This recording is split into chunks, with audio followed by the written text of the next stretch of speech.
આપ સૌને નમસ્કાર। તારીખ 14/9/2025 શ્રી વિશ્વ ઉમિયા ફાઉન્ડેશન અને પ્રેરણાશ્રી ગ્રુપના ઉપક્રમે ભુજ ખાતે ભુજ મેજાપર હાઈવે ટાઈમ સ્ક્વેરની સામે મેદાન ઉપર રક્ષા દીક્ષા મહોત્સવનું આયોજન કરવામાં આવ્યું હતું, જેમાં કચ્છભરમાંથી 11,000 જેટલી બહેનોએ રક્ષા દીક્ષા મહોત્સવમાં ભાગ લીધો હતો। એવું માનીને આપણા કાર્યક્રમને આપણે જે છે હવે આપણે આગળ વધારવા જઈ રહ્યા છીએ। મારી દીકરીઓ, ભૂલકી બહેનો, મારી સૌપ્રથમ સંતો, મહંતો, રાજકીય આગેવાનો, જુદી જુદી સમાજના પ્રમુખો, હોદ્દેદારો, ક્લાસ 1 સરકારી ઓફિસરો, હોદ્દેદારો, બહેનો, ભાઈઓને મંચસ્થ સ્થાન કરાવ્યા બાદ સંતો તેમજ સંસ્થાના પ્રમુખો અને ચૂંટાયેલા રાજકીય હોદ્દેદારોના વરદ હસ્તે દીપ પ્રાગટ્ય બાદ કાર્યક્રમની શુભ શરૂઆત કરવામાં આવી। સૌપ્રથમ આ આયોજનનો ઉદ્દેશ સંસ્થાના લીગલ એડવાઇઝર એડવોકેટ શ્રી સંજયભાઈ પટેલે સમજાવ્યો હતો। આજની યુવા પેઢી તેમજ આવનારી પેઢીના ભવિષ્ય માટે વર્તમાન પરિસ્થિતિમાં વીરતા પરમો ધર્મ અને એકતા પરમો ધર્મ મંત્રને સામાજિક સ્તરે સકારાત્મક અને પ્રતિકારાત્મક માનસિકતાને આજની યુવા પેઢી તેમજ આવનારી પેઢીના ભવિષ્ય માટે વર્તમાન પરિસ્થિતિમાં વીરતા પરમો ધર્મ અને એકતા પરમો ધર્મ મંત્રને સામાજિક સ્તરે સકારાત્મક અને પ્રતિકારાત્મક માનસિકતાને કરવાના ભાગરૂપે વિશ્વ ઉમિયા ફાઉન્ડેશન અને પ્રેરણા શ્રી ગ્રુપ સંયુક્ત ઉપક્રમે મહિલાઓમાં સ્વરક્ષા જાગૃતિ અભિયાન અંતર્ગત સર્વ સમાજને 11,000 દીકરીઓનો રક્ષા દીક્ષા મહોત્સવ આયોજન કરવાનો ઉદ્દેશ સમજાવ્યો। વિશ્વ ઉમિયા ફાઉન્ડેશનના પ્રમુખ શ્રીમાન આરપી પટેલ સાહેબે વિશ્વ ઉમિયા ફાઉન્ડેશનની અત્યાર સુધી ચાલી રહેલ ગતિવિધિનો અહેવાલ આપ્યો હતો। આ પ્રસંગે કચ્છના સંસદ સભ્ય વિનોદભાઈ ચાવડા, ભુજ વિસ્તાર ધારાસભ્ય કેશુભાઈ પટેલ, માંડવી વિસ્તારના ધારાસભ્ય અનિરુદ્ધભાઈ દવે, ભચાઉ વિસ્તારના ધારાસભ્ય શ્રી વિરેન્દ્રસિંહ જાડેજા, અંજારના ધારાસભ્ય શ્રી દીકમભાઈ છાંગા, અબડાસાના ધારાસભ્ય શ્રી પ્રદ્યુમનસિંહ જાડેજા તેમજ અન્ય રાજકીય આગેવાનો હાજર રહ્યા હતા। આ પ્રસંગે કેન્દ્રીય સમાજના ટ્રસ્ટી શ્રી ડોક્ટર શાંતિલાલભાઈ શેંગાણી, શ્રી લક્ષ્મીનારાયણ સનાતન સમાજના પ્રમુખ શ્રી ગંગારામભાઈ રામાણી, શ્રી અખિલ ભારતીય કચ્છ કડવા પાટીદાર સતપંથ સનાતન સમાજના પ્રમુખ શ્રી અરબીભાઈ ઢોળુ એ મંચ ઉપર સ્થાન સોંપ્યું હતું। કચ્છ જિલ્લામાંથી વિશ્વ ઉમિયા ફાઉન્ડેશનના બહોળી સંખ્યામાં હોદ્દેદારો હાજર રહ્યા હતા અને ના ભૂતો અને ના ભવિષ્ય જેવું સફળ આયોજન પાર પાડ્યું હતું। 11,000 બહેનોને ભોજનની અને ચા પાણીની વ્યવસ્થા પાર પાડી હતી। સમગ્ર આયોજનને સફળ બનાવવા કચ્છ જિલ્લા ચેરમેન શ્રી નરોત્તમભાઈ પોપાની આગેવાની હેઠળ જુદી જુદી ટીમોએ મોરચો સંભાળ્યો હતો અને આયોજનને સફળતાના 4 ચાંદ લગાવ્યા હતા।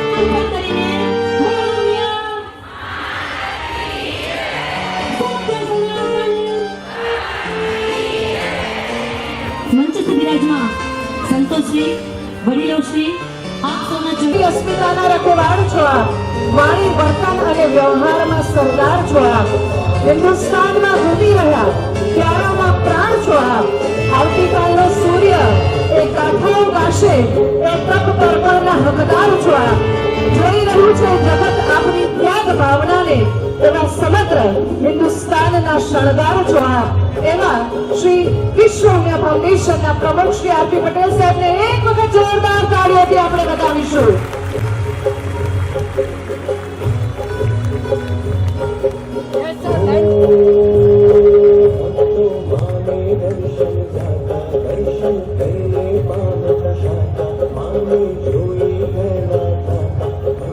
આભાર।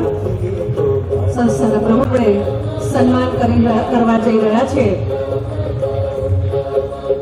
આજે કચ્છની ધરતી ઉપર આરપી પટેલ સાહેબને એક તલવાર આત્મરક્ષા અને સમાજ રક્ષા માટેની એક જવાબદારી અર્પણ થઈ રહી છે અને માથા ઉપર આપણી ભારતીય પરંપરા અનુસાર એક ભાવ અર્પણ થઈ રહી છે। ફરી એક વખત જોરદાર તાળીઓથી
દોસ્તો, સિંહ બાળને નાનપણથી ઘેટાના ટોળામાં ઘેટાની જેમ જો ઉછેર કરવામાં આવે ને તો એ ઘેટું જ બની જાય છે.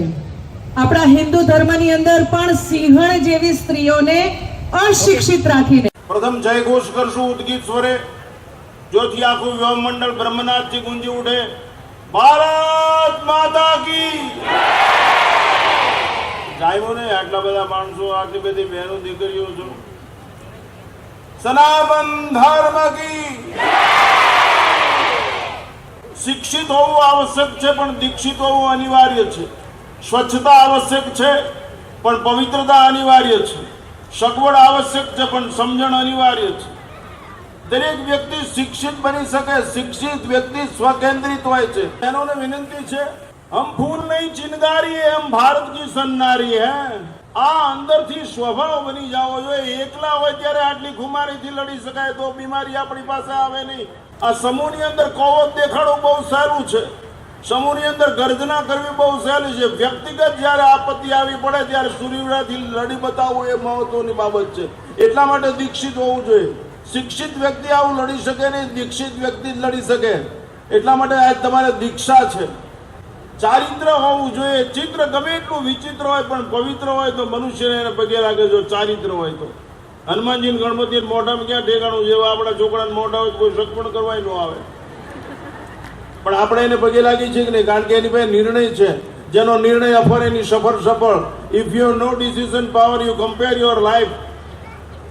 નિર્ણય શક્તિ જોઈએ આપણી પાસે. હું આ દેશનું સંતાન છું, હું હિન્દુ સમાજનું સંતાન છું, હું ગૌરવ અને ગર્વથી જીવવા વાળો છું. આ દેશ મારો છે. હું આ દેશની વિરાસત મોતના ભોગે પણ સાચવીશ. આવી રીતે દીક્ષિત થવું જોઈએ. જીવનની અંદર વર્તનથી પરિવર્તન લાવો. આ આવર્તન વારંવાર કરવું પડશે.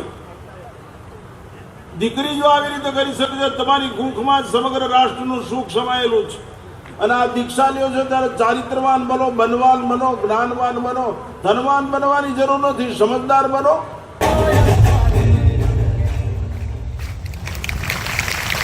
કદમ અસ્થિર હોય અને રસ્તો કદી જડતો નથી, પરંતુ શિક્ષિત સમર્થ સ્ત્રીને હિમાલય પણ નડતો નથી. તો એવી દીકરીઓએ ખૂબ સુંદર પરફોર્મન્સ કર્યું છે. એટલે સૌ પહેલા આપણે એક ઓમકારનો મંત્રનું ઉચ્ચારણ કરીશું. ત્યારબાદ માં ઉમિયાનો જય ઘોષ કરીશું. અને ત્યાર પછી મારી બહેનો, મારી દીકરીઓ આજે આટલી મોટી સંખ્યામાં છે ત્યારે વિશ્વ ઉમિયા ફાઉન્ડેશનની અંદર એક નવું જ પ્રકરણ આજે ઉમેરવા જઈ રહ્યું છે. એની વાતોની કેટલીક ઝલક મારે આપને કરવાની છે. તો સૌ પહેલા આપણે ઓમકારનો ઉચ્ચારણ કરીએ. શરૂ.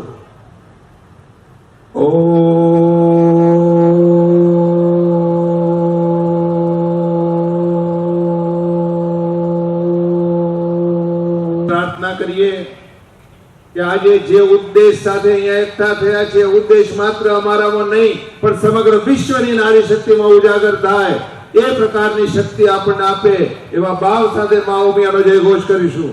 બોલો જગતજનની શ્રી ઉમિયા માત કી જય. નમસ્તે, મારું નામ ભૂમિ મેઘો પ્રેમજાણી, હું દેસલ પરથી આવું છું. અને આજનો જે કાર્યક્રમ છે આપણો રક્ષા દીક્ષા મહોત્સવનો એ છે કે દરેક સ્ત્રી સશક્ત બને. એક હાથમાં શાસ્ત્ર છે તો બીજા હાથમાં શસ્ત્ર છે. શાસ્ત્રનું એના માટે કે આપણી ગૌરવ જે હિન્દુ પરંપરા છે એનું જ્ઞાન અગર એક સ્ત્રીને હશે તો એ સમાજનું નિર્માણ પણ સરખી રીતે કરી શકે. અને આજના યુગમાં એ ધર્મને બચાવવા માટે એક સ્ત્રીને પણ હથિયાર ઉપાડવો જ પડશે. એટલા માટે એ ધર્મની રક્ષા કરવા માટે પણ એ રણચંડીનું રૂપ પણ બની શકે છે. એટલા માટે આ મહોત્સવનું આયોજન ઉમા ફાઉન્ડેશન અને સત્પ્રેરણાએ આયોજિત કરેલું છે. બેન, આજે જે કીટ આપવામાં આવી છે એમાં કઈ કઈ વસ્તુઓ આપવામાં આજે જે કીટ આપવામાં આવી છે એની અંદર એક કટાર છે અને નાસ્તો કરવા માટે બિકોઝ સવારથી 11,000 બહેનો આખા કચ્છમાંથી આવેલી છે એમનું તન-મન અર્પણ કરવા માટે કરીને. તો એક પ્રેમના રૂપે એમના માટે ભોજન છે અને કીટ છે અને એક શાસ્ત્ર છે. મારું નામ સરસ્વતી બારસિયા છે. હું ગઢસી સાથે આવું છું. આજના આ કાર્યક્રમના ભૂતોના ભવિષ્યથી એવો કાર્યક્રમ થયો છે જે ભૂતકાળમાં ક્યારે થયો નથી અને ભવિષ્યમાં ક્યારે થવાનો નથી. 11,000 પ્લસ બહેનો આજે અહીં એક પ્રતીક પોતાનું રક્ષણનું એક પ્રતીક અને એક ધર્મનો ગ્રંથ ભગવદ્ ગીતા અને એક કટાર આજે અહીં અર્પણ કરવામાં આવી છે આ રક્ષા દીક્ષા મહોત્સવમાં કે એ દીક્ષાના માધ્યમથી દરેક બહેનો એક એવો સંકલ્પ લે કે પોતે અને પોતાના આવનાર પેઢીને પોતાના બાળકોને એવો એક જ્ઞાન આપે ધર્મની સાથે એટલું જ્ઞાન આપે કે પોતાનું સ્વરક્ષણ કરી શકે આ મહોત્સવનો મેઇન હેતુ એ જ છે